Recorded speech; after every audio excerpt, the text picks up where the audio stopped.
Welcome everyone to AOR's webinar series. You guys are in for quite a treat today because we have Dr.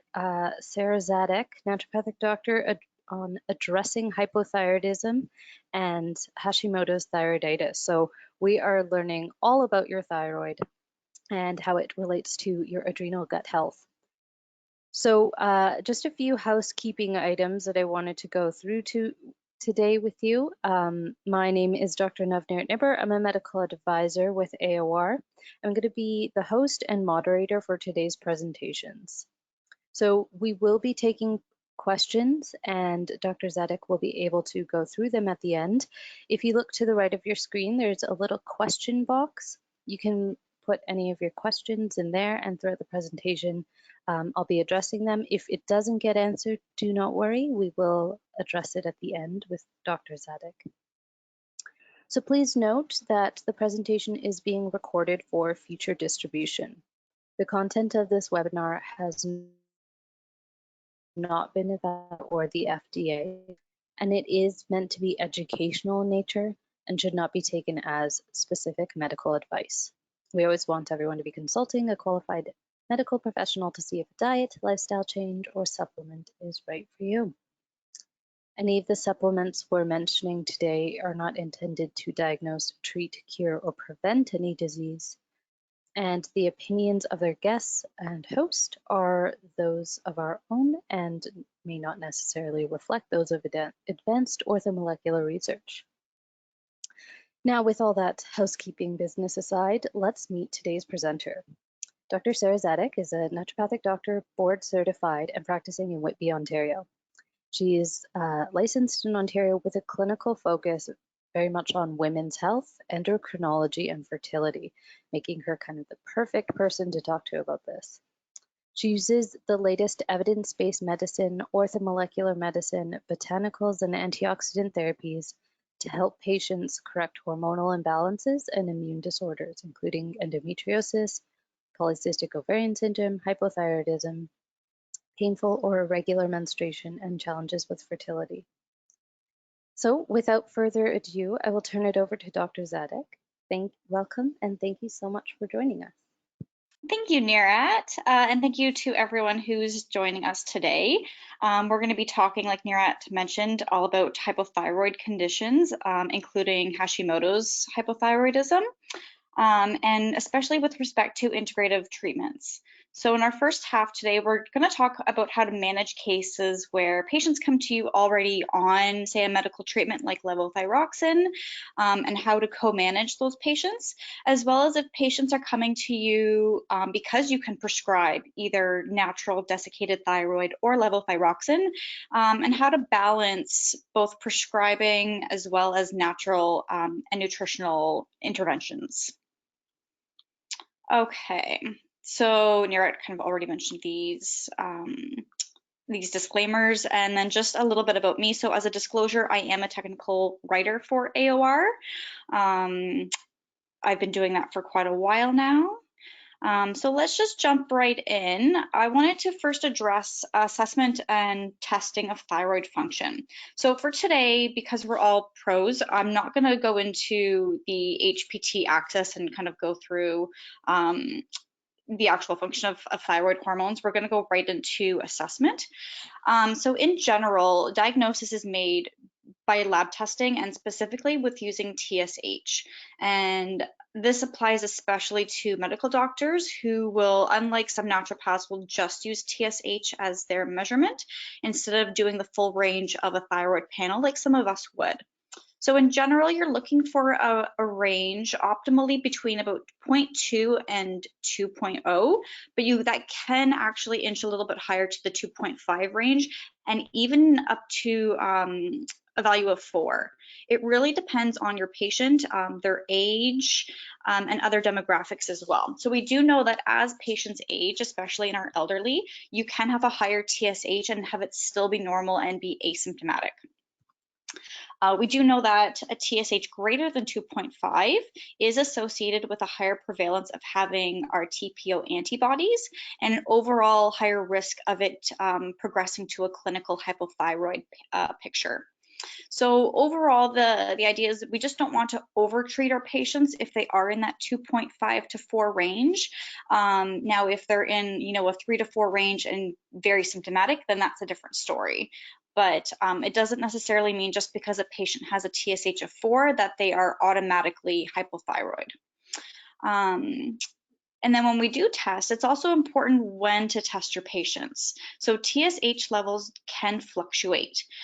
They're on average about 50% higher at night and first thing in the morning. So number one is try to keep your blood draw times consistent, especially after if they are taking a levothyroxine or a natural desiccated thyroid. You want it to be them to take their medication at the same time every day, and the blood draw to be at the same time each time. And I typically recommend kind of like mid to late morning testing on average, if the patient can. Other tests that you may want to run is free T3 and free T4. Medical doctors, like I said, won't often test these, but I do find that sometimes they can be helpful, especially if you're looking to diagnose subclinical hypothyroidism. And we're going to talk about kind of what that picture looks like. As well, I find it really important for us to test our Tpo antibodies. I just find it's oftentimes patients they slip through the cracks a bit, and you could have a autoimmune kind of picture underlying that just gets missed. So I find it really important to test for that. As well, because fatigue is such an important kind of symptom when it comes to hypothyroidism, making sure that we're screening for anemias and iron deficiencies can be very helpful as well. So we want to test ferritin and a CBC. And as well, if your patient does come positive for Tpo antibodies, then absolutely 100% I would test them for celiac, because there's quite a strong association there with autoimmune diseases. So our conventional treatment is levothyroxine, which is a T4 monotherapy. It's the gold standard that we use, or especially medical doctors use to treat hypothyroidism, with the sole purpose to lower an elevated TSH. So again, medical doctors are going to look at TSH only and not really test T3 and T4, just because a lot of the research and our clinical guidelines are really showing that major adverse effects and future outlooks are really dependent on the TSH number, not as much with T3 and T4. So they just don't look at it as often. Now, when we're talking about prescribing treatments, the difference between using a levothyroxine, so our T4, versus natural desiccated thyroid, that's what NDT is. The studies are showing that there's no major effect of NDT being better than T4, but that's not to say that some patients won't feel better on NDT. So I do have a couple patient cases in the past where, they were doing okay on levothyroxine. We switched them to an NDT and they just overall felt subjectively better. And in most cases, or all cases, the TSH was still normalized and T3 and T4 were still normalized. It's just that they felt better on it. But as far as the research is concerned, there's nothing saying that NDT would yield a clinically significantly better result versus a T4 monotherapy. So I don't want to get too much into NDT because that's a whole other topic, but just a couple notes is, when we're doing NDT versus T4, we are giving an active T3 dose. So just note that that dose will peak in blood serum about 2 to 5 hours after the patient has taken their dose. So you can end up with more peaks and valleys in T3 concentrations. Again, this will affect your patients when they're having their blood taken. As well, it can affect patients just how they feel symptomatically. So for example, you wouldn't want to give a patient an NDT dose necessarily right before bed, because it could keep them up. So overall, if you're going to do twice daily dosing to kind of avoid a major peak and then a dip throughout the day, I like doing kind of first thing in the morning dosing and then early afternoon. Now, about 5 to 15% of patients who are treated for hypothyroidism will still have persistent symptoms, even if their TSH comes into normal range. So we're going to talk about what to do in those cases when your patient is still having symptoms. The first thing I would just make sure is that making sure that they're actually absorbing their thyroid hormone dose.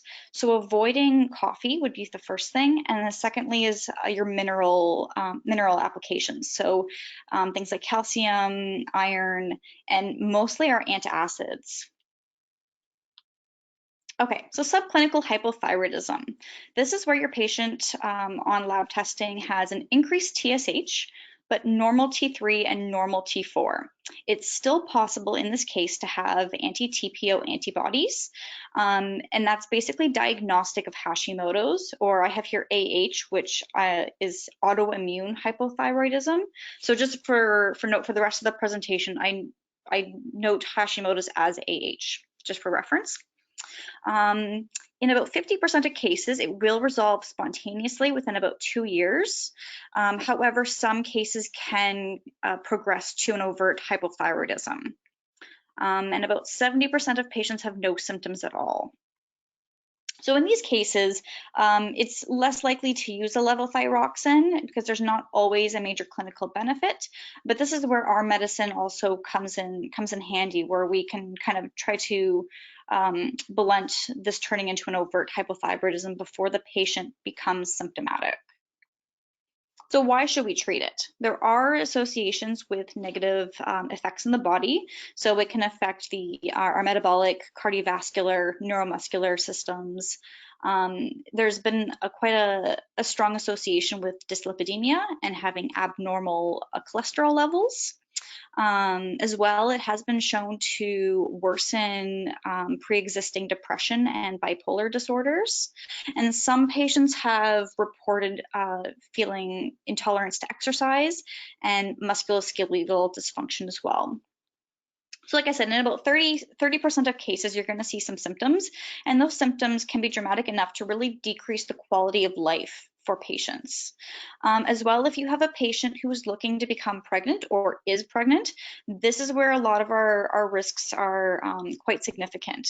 So there is an increased risk of preeclampsia, having the placenta abrupt, and having a postpartum hemorrhage. There's also a really high risk of miscarriage and preterm delivery. So the risk of a woman losing a pregnancy is as high as 60% if her TSH is over a 6, and it goes up even higher if she has anti-Tpo antibodies present as well. So these would be instances where you would definitely want to treat subclinical hypothyroidism. So what we're going to do with subclinicals, we're treating the individual. So we're using different cues such as, TSH levels, any symptoms that the patient is experiencing, any conditions that they already have, like any cardiovascular disease risks, diabetes or insulin resistance, and kind of putting those all together to make up a plan for our patients. If we have antibodies, we're going to treat the patient absolutely. And in this case, we're treating it as an autoimmune disorder. So this is where you can use an autoimmune, like naturopathic protocol. In some cases, you may want to use levothyroxine, or a medical doctor may prescribe levothyroxine for your patients. And so listed here, I have the criteria for when that would be appropriate. So pregnant with and without antibodies, a TSH over 8, or if they have a TSH between 5 and 8 with certain risk factors such as abnormal lipid levels, risk of cardiovascular disease, existing depression or bipolar, or if a patient is struggling with infertility. So next we have overt hypothyroidism. This is where we have an increased TSH, but our T3 and T4 hormones are lower. And we have thyroid receptors located all over our bodies, which is why there are so many organ systems that are susceptible to to ill effects, basically, when our thyroid functions off. And this is everything from, like we mentioned, the cardiovascular system. It can affect skin and connective tissue. Patients can notice changes in their body weight. Fatigue and weakness are major symptoms as well. Some symptoms may not appear right away until later throughout the progression of the disorder, such as hair loss and skin changes, and others will appear a little bit more sooner. And we do know that it contributes to infertility as well. And then we have Hashimoto's. So this is our autoimmune hypothyroidism. This is where the patient has antibodies against thyroperoxidase, and in some cases, antibodies also against thyroglobulin. And what happens is that you have our follicular thyroid cells are replaced because of tissue damage by lymphocytic infiltrates and fibrosis. And then you can, like I said, get tissue damage basically and abnormal functioning of the thyroid gland. This is typically a Th1 response, and interestingly, it actually occurs most commonly in areas that are already iodine sufficient. So in general, when we think of hypothyroidism, we think of an iodine deficiency state, because most cases of hypothyroidism a lot of them are related to iodine deficiency. However, for Hashimoto's specifically, we're finding it common in areas where patients already have sufficient levels of iodine. But what's interesting, it's actually exacerbated by having inadequate selenium in the diet. And even a small deficiency in selenium can have really big impacts as far as antibody production. As well, we also see an association between Hashimoto's and having a low vitamin D status, which is a really big deal here for us in Canada.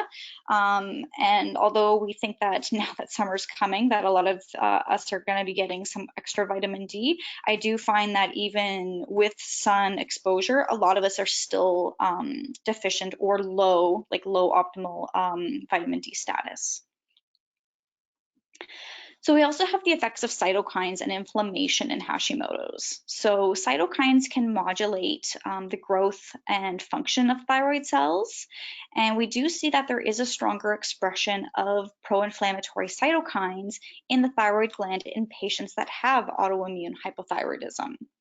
We also have to keep in mind that there are environmental factors that play a role. I read a review that stated that there were 2 different studies. One was a study that showed that patients who were living near a petrochemical complex had a higher rate of autoimmune hypothyroidism. And then another study showed that those who had a higher exposure to pesticides also had a higher risk of having Hashimoto's. I don't know the specifics as far as which pesticides that they were exposed to, but those are just 2, I guess, associations that came up. And as well, like we discussed, there's a strong association with celiac disease and just other autoimmune conditions in general. So I do recommend that all patients with Hashimoto's be screened for celiac, especially because, in celiac, you have destruction of the intestinal tissue, and therefore malabsorption is a really big issue. We're already looking at, low selenium, low vitamin D levels.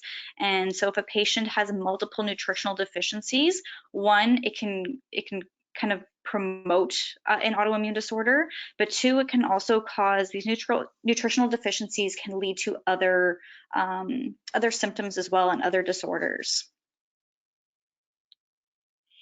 Okay, so what are we going to do with our patients? An example of a case would be a patient who comes to you who was already diagnosed with hypothyroidism.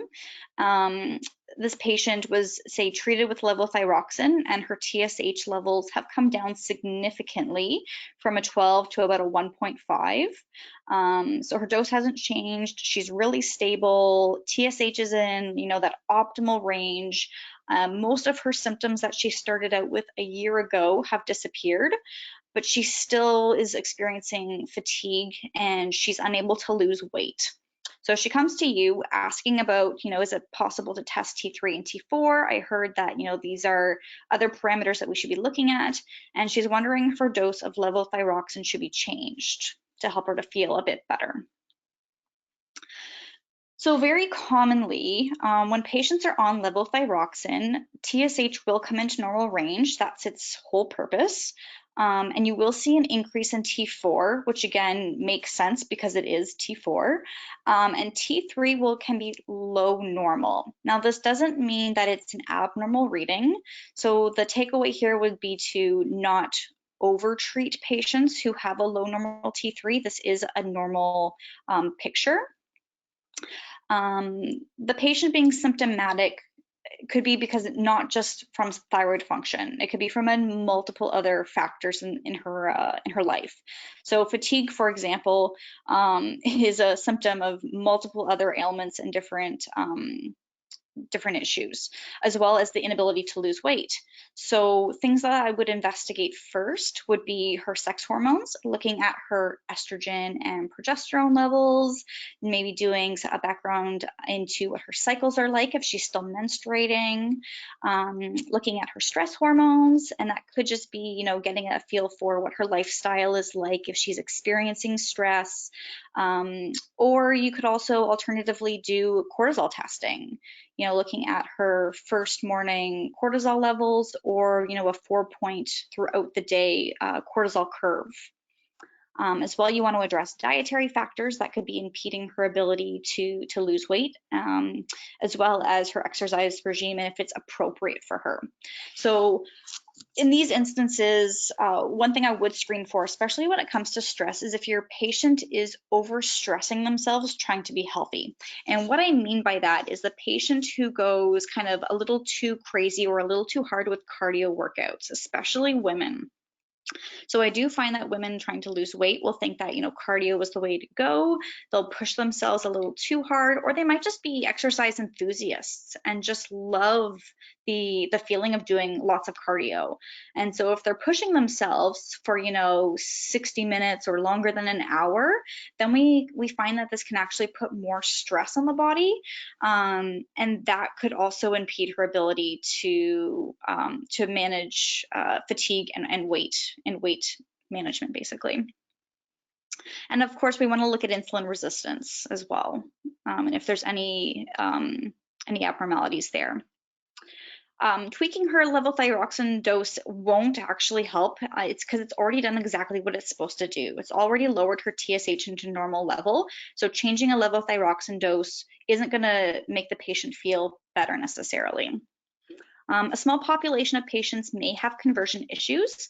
There may be genetic polymorphisms in the D1 and D2 enzymes that convert T4 to T3. It is, I find, more rare, to be honest, at least in the patients that I've seen and in the research that I've done. And in these cases, it would help to test T3 and T4, and what you would see are very low levels of T3 compared to a low normal. So kind of like bottoming out of T3 would be indicative of a potential conversion issue. So for patients who are symptomatic but have normal thyroid levels, it's fairly consistent for them to have persistent symptoms, and that's one of the reasons why they may be coming to you. So things that we want to screen for are, diabetes, celiac disease, stress, different nutrient deficiencies, especially iron and B12, and then looking at other complex disorders as well, such as chronic fatigue syndrome, screen for obstructive sleep apnea. That I find is fairly common. And then finding out if your patient, if they do have OSA, if they're using a CPAP machine, and if they're using it, are they using it regularly? Is it helping them feel a little bit more rested? And kind of investigating that as well. And lastly, just screening for other pharmaceuticals that they could be taking that would also cause symptoms. So beta blockers or statins, opiates, and then taking it from there. Okay, so we're going to get into our gut-adrenal connection here. And really what this comes down to is removing the obstacles for the patient to feel better and to get to a place where they just overall feel better. So the first thing is to be able to absorb nutrients in order to have proper thyroid function and just overall better function of the body in general.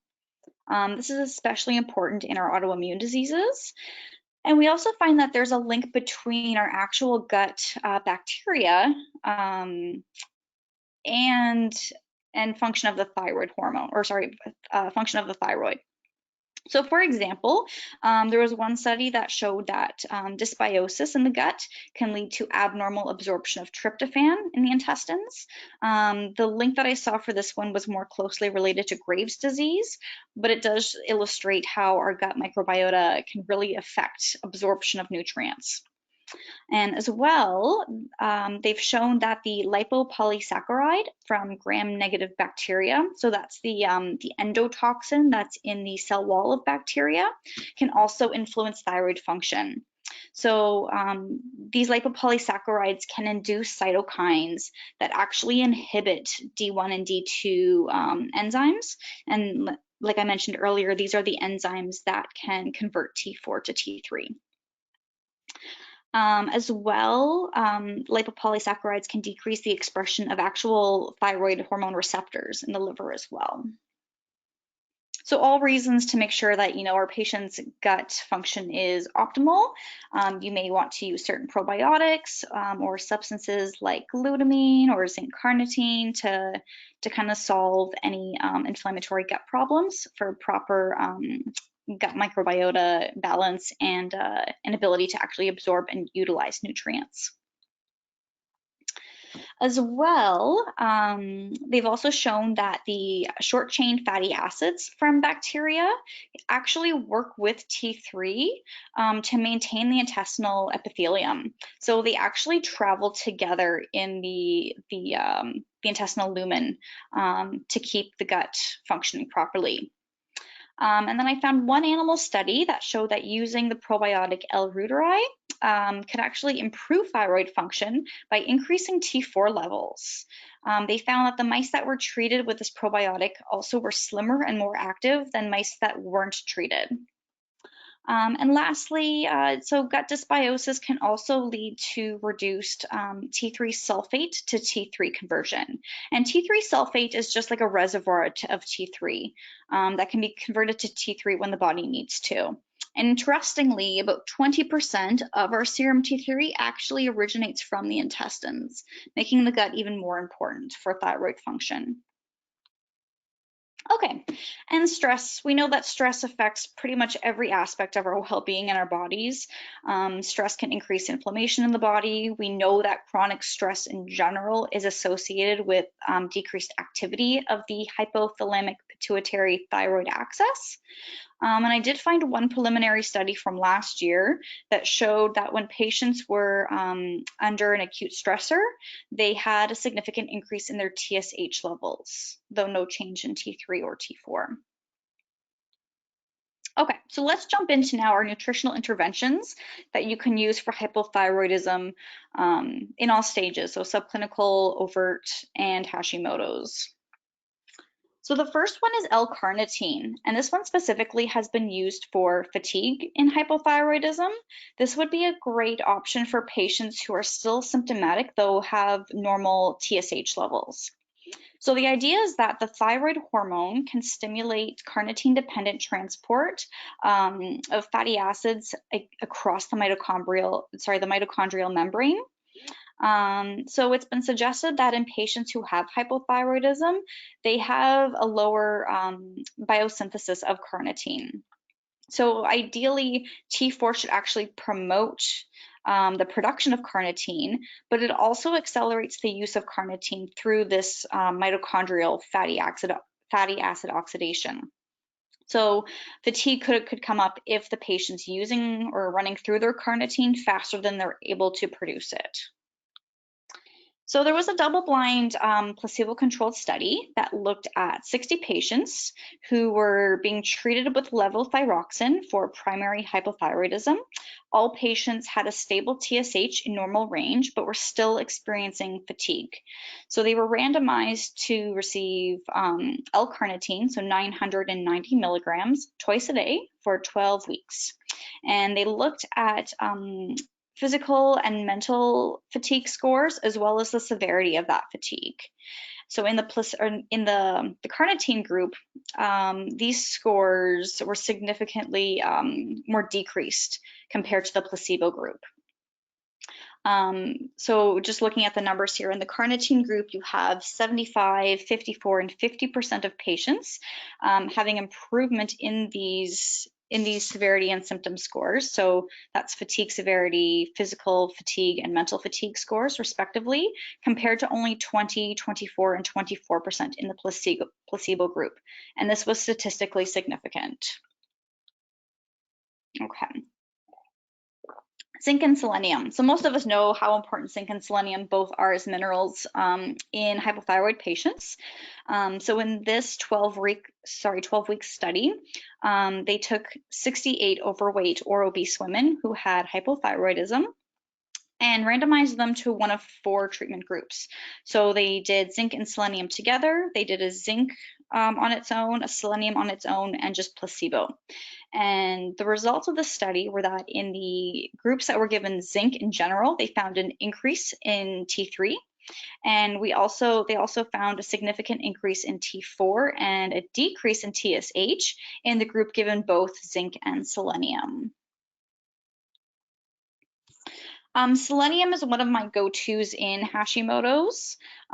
So we do know that a selenium deficiency is associated with inactivity of the enzyme glutathione peroxidase. And it seems that when we supplement patients with selenium, it actually augments the inflammatory immune responses in our autoimmune patients. So it can actually protect the thyrocytes from oxidative stress and oxidative damage.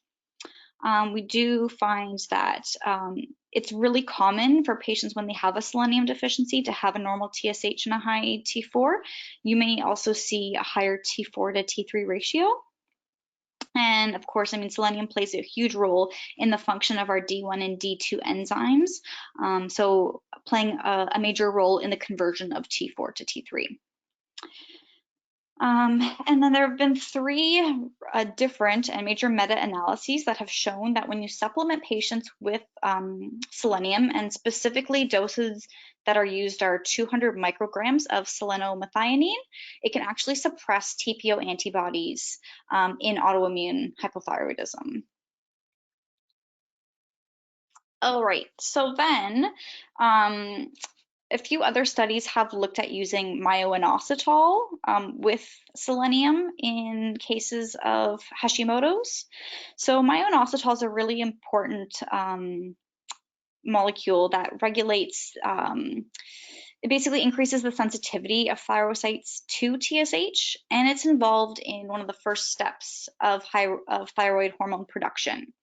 Specifically, phosphatidylinositol is used as a signaling molecule in the thyroid, and it's also involved in thyroid autoimmunity.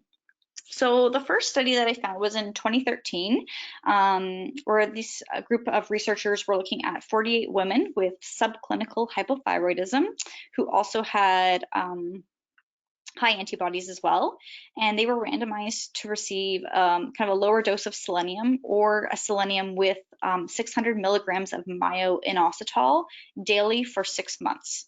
So the group that was given myo-inositol had a significant decrease in their TSH by about 31%, as well as a decrease in their antibodies.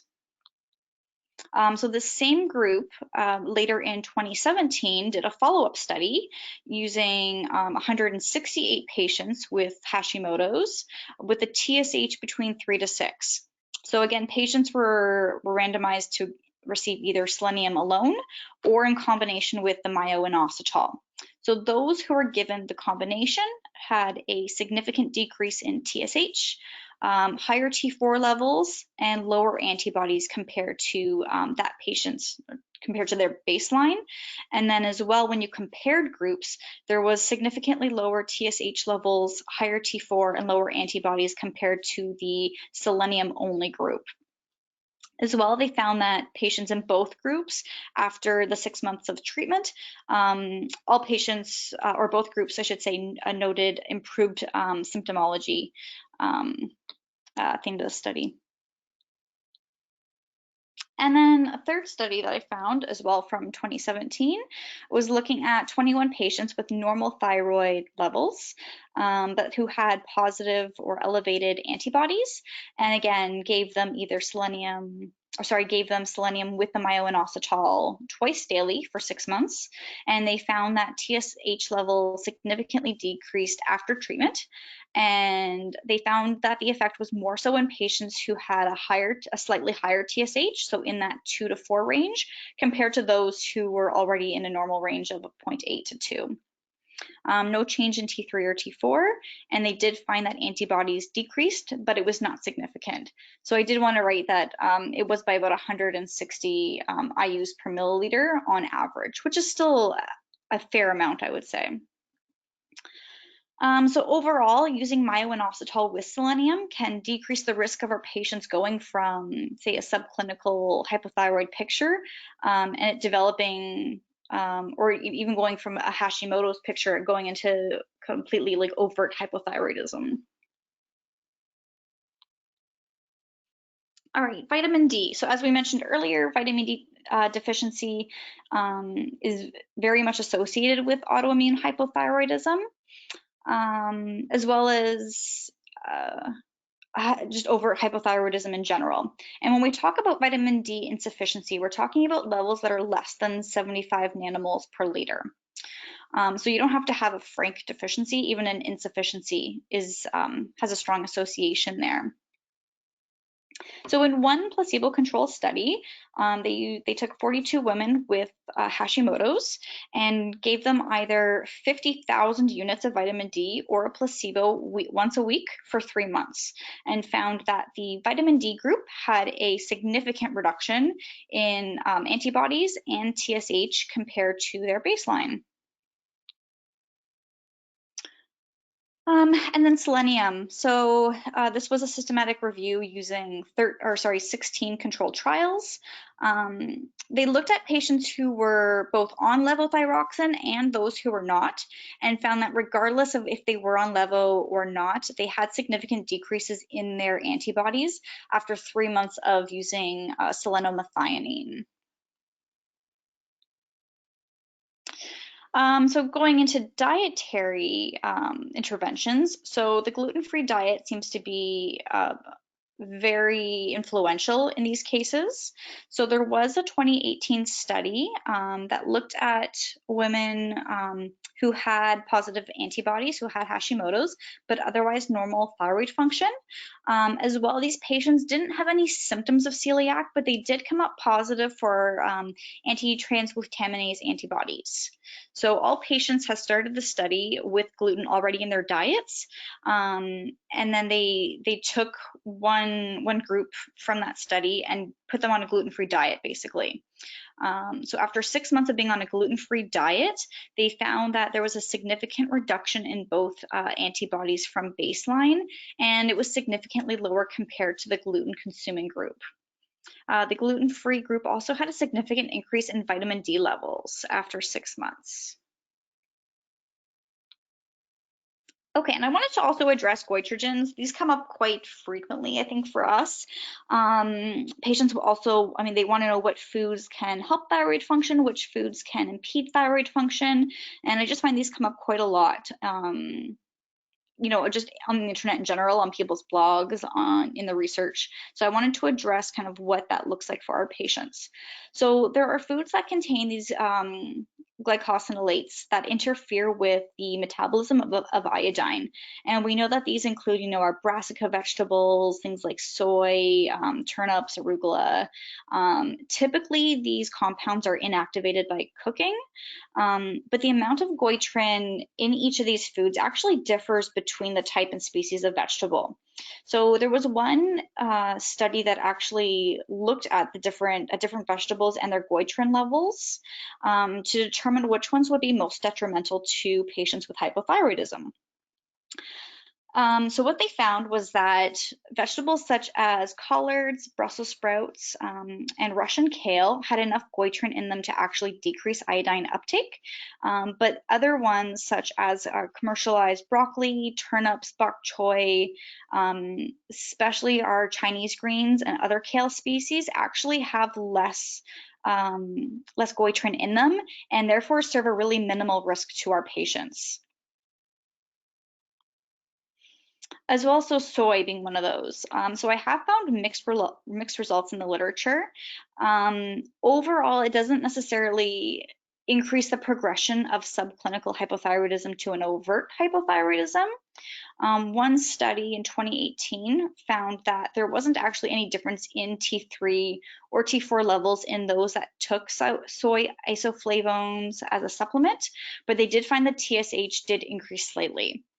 There was also a systematic review done in 2019 that found that there was no significant effect on soy intake on thyroid hormone levels in patients who already had normal thyroid levels. Now, that said, soy isoflavones have been shown to inhibit iodine uptake in rat thyroid cells. In vitro, it's also been shown to inhibit TPO. And we do find that there was quite a few research articles out there that do show that when infants and babies are fed soy-based formulas, there is a higher incidence of autoimmune thyroid disorders. So I think the takeaway from this is I would avoid soy in those patients who do have compromised thyroid function, especially in high doses and for long durations. So what that looks like is I would avoid, or I would tell a patient to avoid soy-based protein supplements. So that includes things like protein bars, protein powders, anything where they're getting a high dose of soy. I would tell a patient to avoid that. However, if they have, say, a packaged food and it has a small minuscule amount of soy lecithin in it, I wouldn't necessarily tell the patient to freak out and throw out every single food that has soy on the label. That's just my clinical opinion, because I do find that when you list all these goitrogens for patients, they kind of freak out a little bit, especially if you already have them on a gluten-free diet or an autoimmune protocol. If you then tell them to stop eating like a dozen different vegetables, a lot of them do get a little upset, and rightfully so. So we want to make this easy for our patients, but also not put them at any additional risk. And Bpa exposure. So this is more of a lifestyle application. So we do know that bisphenol A, which is commonly found in a lot of plastics and even the linings of food cans, it's a known endocrine disruptor. And we have found associations between both serum and urinary BPA concentrations and thyroid hormone levels. So there's negative associations with both TSH and T4. And we've actually found there was one animal study that showed that Bpa exposure actually affects the expression of genes directly involved in producing the T4 hormone. Okay, so in general, a treatment summary for your patient with hypothyroidism, regardless of kind of which stage they're at. One is you want to treat the gut. You want to make sure that they're absorbing nutrients properly. You want to minimize any nutrient deficiencies. And so again, and in decreasing intestinal inflammation, you can look at substances like glutamine, zinc carnosine, maybe fish oil, changing the diet, doing whatever we can to treat the gut first. We also want to reduce stress and make sure we're treating our adrenals if necessary before going necessarily down the prescription thyroid route. Withania is a really great one for that because it can also help with the conversion of T4 to T3. And overall looking at diet and lifestyle. So if your patient is showing signs of insulin resistance, or if you do testing on them and they come up as insulin resistant, treat that. You may want to consider a lower carb diet in these patients. You want to, avoid our high goitrin containing foods, avoid, high amounts of soy, decrease our exposure to BPA. And then as well, if they're still symptomatic, looking at sex hormone levels. So high estrogen and low progesterone can cause a lot of these symptoms as well. And then as a summary of the different treatments that we've talked about today in the current literature, you're looking at L-Carnitine, zinc, selenium, or myo-inositol, vitamin D. But other considerations that are pretty common in hypothyroid patients are, L-tyrosine and iodine, both being, the building blocks of thyroid hormones, as well as iron, because we do know that iron deficiency is also related to or associated with hypothyroidism. All right, any questions? Hi, thank you so much, Sarah. That was so informative, and I just love the way you present and gave us some really good clinical insights. We have some really great questions. So the first one was any concern with the antagonistic effects of carnitine on thyroid hormone entry into the cells? Sorry, can you say that last part one more time? Yeah, any concern with the antagonistic effect of carnitine on thyroid hormones entry into the cells? Oh, an entry into the cells. Mm-hmm. So I'm presenting just what the literature is showing. So I don't know the magnitude of the effect of L-carnitine on antagonizing thyroid hormones. In general, we're looking at patients who have normalized thyroid function. So we're using this treatment, L-carnitine, in patients who already have a normal TSH and normal T3, T4 levels. So the idea is you could try an L-carnitine in patients who are still experiencing fatigue, and then I would just retest their thyroid again in 6 to 8 weeks and just make sure that there isn't any change. Mm-hmm. Okay. With the research for the gluten-free diet, have you seen anything in regards to it being helpful for individuals who don't necessarily have celiacs or don't have the positive celiac markers? Yeah, absolutely. There's quite a few studies out there that show kind of the negative impact of gluten on us and in gut function in general.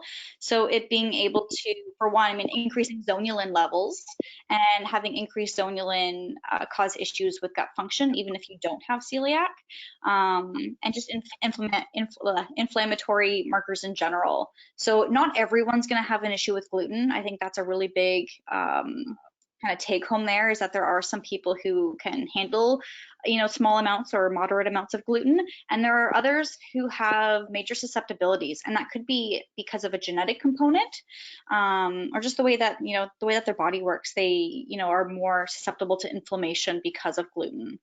So I think in most cases I would go, gluten-free can be helpful even if it's not an autoimmune picture. Right. Yeah. Okay, so the next question we have is just looking into the goitrogenic study and the foods that had the higher levels of goitrogens. Do you know, was that based on cooked levels or raw? And was there any notes on, how cooking changes that activity of the goitrogens? Yeah, that's a really great question. Because there was only one study on this, and the number of vegetables that they looked into were fairly minimal. They didn't mention that they cooked them, so I assume it was raw, which would give you a higher amount.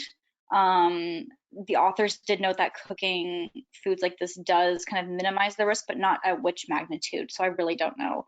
I think this is one of those areas that's still being investigated, and there are so many foods out there that can contain these compounds that it's really hard to kind of test them all right now. The other issue that I found was that in a lot of these foods, they also contain sulforaphane, which is an anti-cancer compound.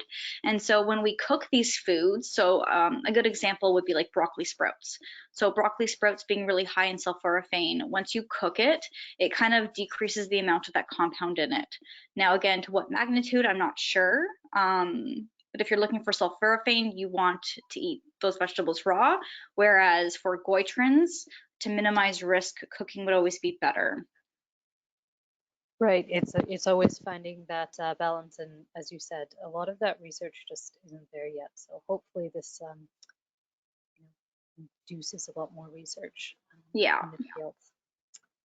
Okay, so it looks like we're coming to the end of our time, and good for questions. So I just want to thank you again. That was such a detailed presentation, very information rich.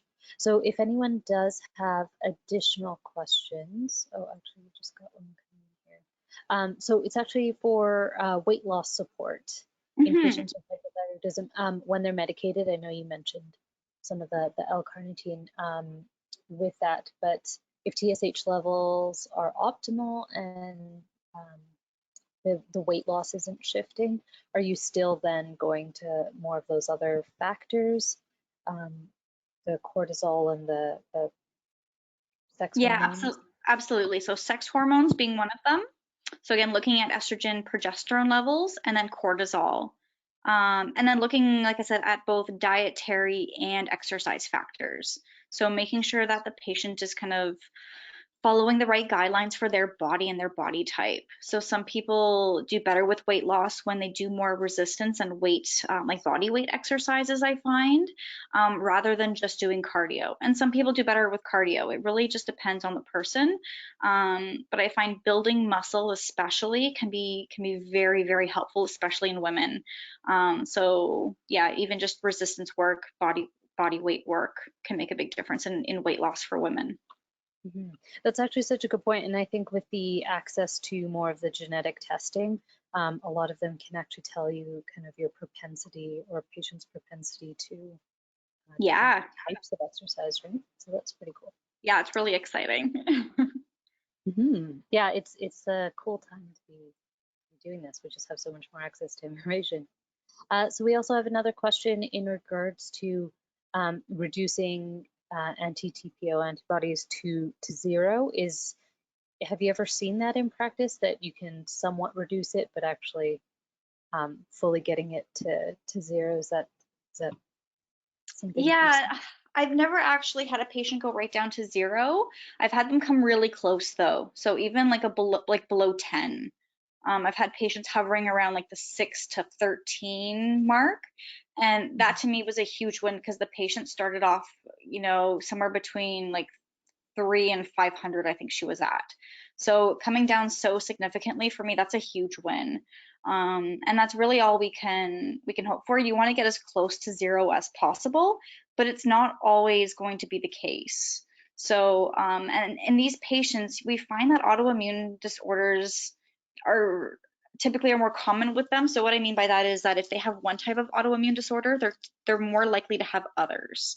So in some patients, they have a predisposition to have more autoimmunity, and you might never get right down to zero, but you can get very close. Yeah, and then also always assessing, the patient's quality of life and how they're responding to that new disease. Yeah.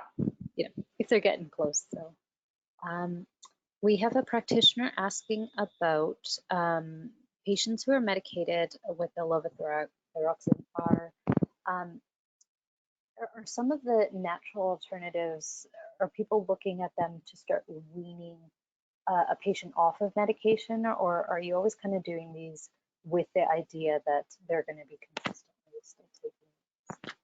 Sorry, I think you cut out there again. You're at the last part there. Oh, sorry about that. For weaning patients off medications, are you doing a lot of these adjunctive therapies with the idea that they're trying to wean off, or it's always just in To be conjunction with? honest, I feel like a lot of these therapies, the levothyroxine specifically, is almost lifelong. I'm not necessarily looking to wean a patient off unless they're having some sort of side effect from the medication. And that's often where you may want to try them on a natural desiccated thyroid to see if they just feel better and do better on that form versus a levothyroxine. But overall, I mean, it's really hard to wean patients off of it. It just might be something that they need to have. Now you can always try, once things get stabilized, you can try, if you want to, maybe decrease dosing a little bit so they're not taking as much, but you'd have to do some really intensive monitoring. So again, blood tests every 6 to 8 weeks. And if TSH rises or starts to go back up again, then you gotta change their dose back again. So for most patients, I find it's you're looking at the long term, unfortunately. Yeah, and of course with the addendum of like you are the prescribing physician. Yes, yeah, absolutely. Yeah. Okay. Well, it looks like we're good for time. So thank you again so much. If anyone does have additional questions that come up throughout the week, you can always email them to marketing@aor.ca, and we will make sure that they get to Dr. Zaddik. So our next webinar is coming up, and it might be of particular interest as we begin to reopen post-COVID. So it is on thriving post-pandemic, so implications for your mood, microbiome, and cardiovascular support. It is presented by Dr. Paul Urkel, and it will be hosted on Tuesday, May 19th, so that's next Tuesday at 12 p.m. Eastern Standard Time. If you're not registered already, you can sign up at aor.ca/webinars/ the B, the number 2, the letter B, so B2B. Thank you all for taking this time, and we hope you have a wonderful afternoon.